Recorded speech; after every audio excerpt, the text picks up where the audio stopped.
are back with Lisa Lane. She comes each week with your garden question. Just what are your neighbors, what are other gardeners talking about? We try to share their questions, and we can feed off that. So, we have these garden classes every week. Last week was gardening for newcomers. The parking lot was packed. I should have gone that long, but they were so engaged. You kept going. Went an hour. Engaged. Yeah. And then they had an hour. I said, I'll hang out as long as you want, as long as you have questions. And people just hung around, just feeding off each other. That's good. That's what we want for this segment. So, Lisa, my gal, welcome. Well, thank you. What kind of garden questions we got this week? Well, we do have some. So David is in Chino. So early this spring, he put out the Arizona Wildflower mix, which he was very happy with. Got lots of pretty flowers. His question is, they're starting to fade.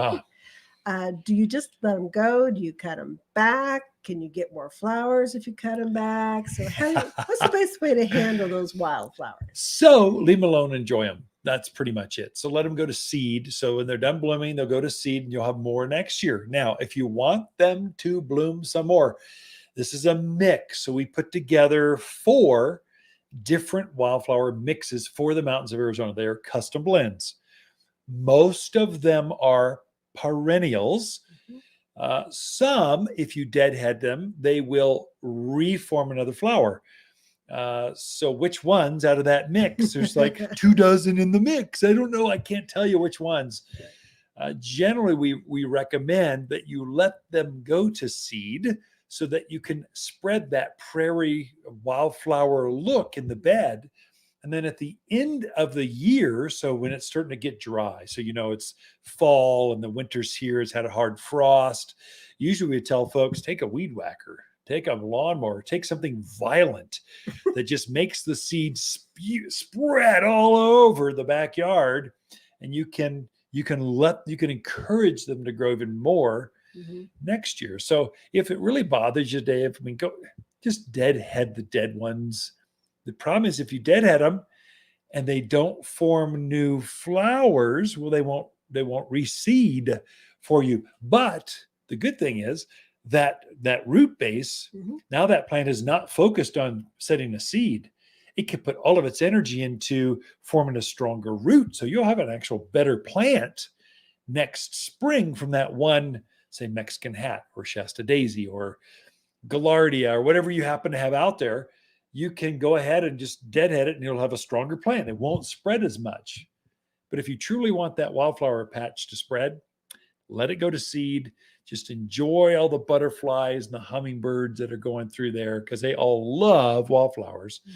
And then next winter, those birds that winter over with you, they're going to enjoy some of those seed as well. So you'll find your bird count goes up, your flowers will go up.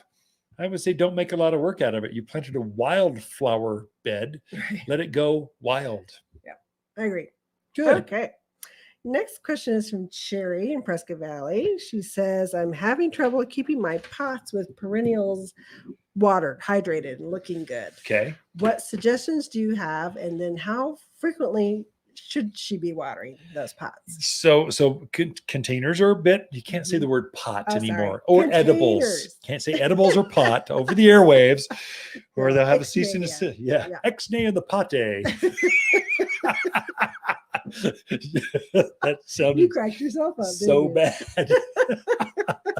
Okay, so container gardens. So we were watering ours. We've got dozens and dozens of containers. We were watering them every 3 days, and then it got hot, and they were beautiful. They were fine. Then we just bumped it when it went up to 90 degrees. What was that? 10 days ago, we bumped it to everyday watering. Here's the secret or the mistake I find people make with containers. They can go with too small containers. So if the soil size is just too small, you're watering 4 or 5 times a day. You can't there's not enough soil to hold moisture and the plants are using it. Right. I would say minimum go with not even 12, go to 14-inch diameter or larger containers so you can increase the soil the plant can grow in. That's going to give you fudge factor, moisture, food for that plant to feed off of when it's hot.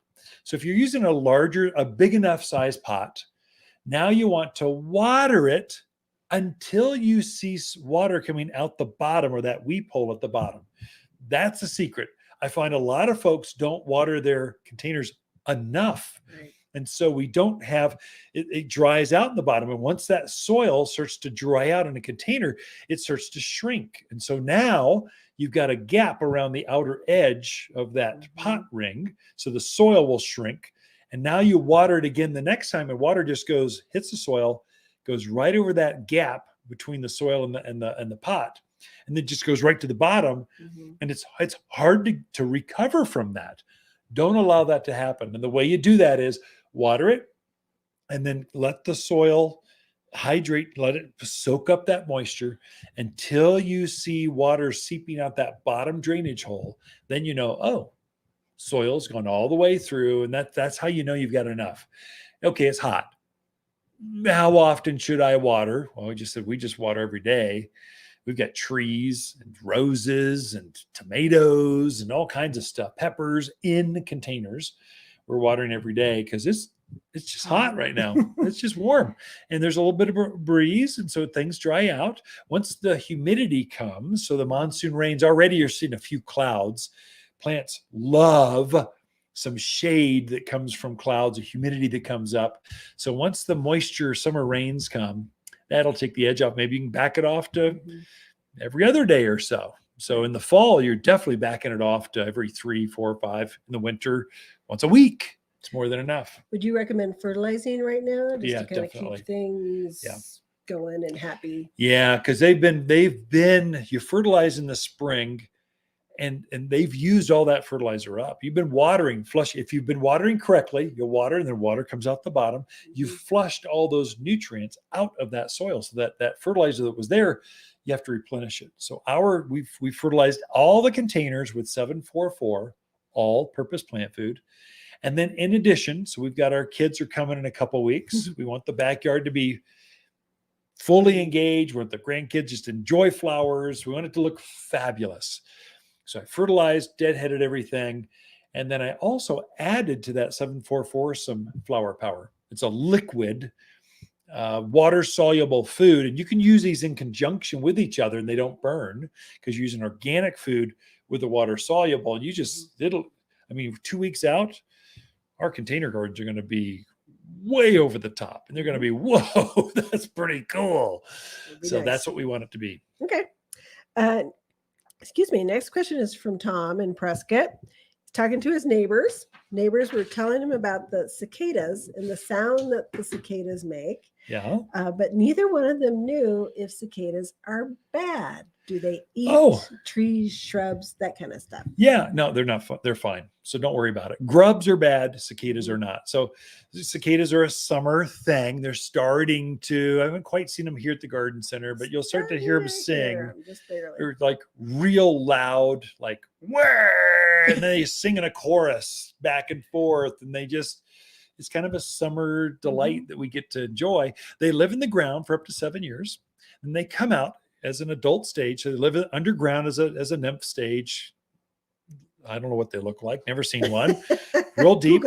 They don't do any real damage. Right. When they come up, they don't even have a mouth part that eats stuff. They're up for one thing and one thing only. Find a mate, lay some eggs, die. That's pretty much their last. They're like salmon swimming upstream.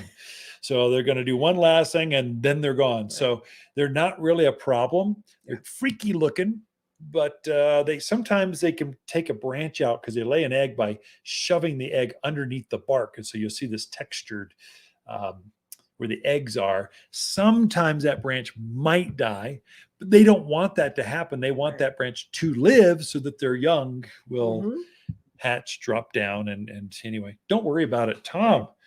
You're worrying too much. You're okay. Grubs and stuff, that's a little white worm in the soil. Get rid of those. They're bad.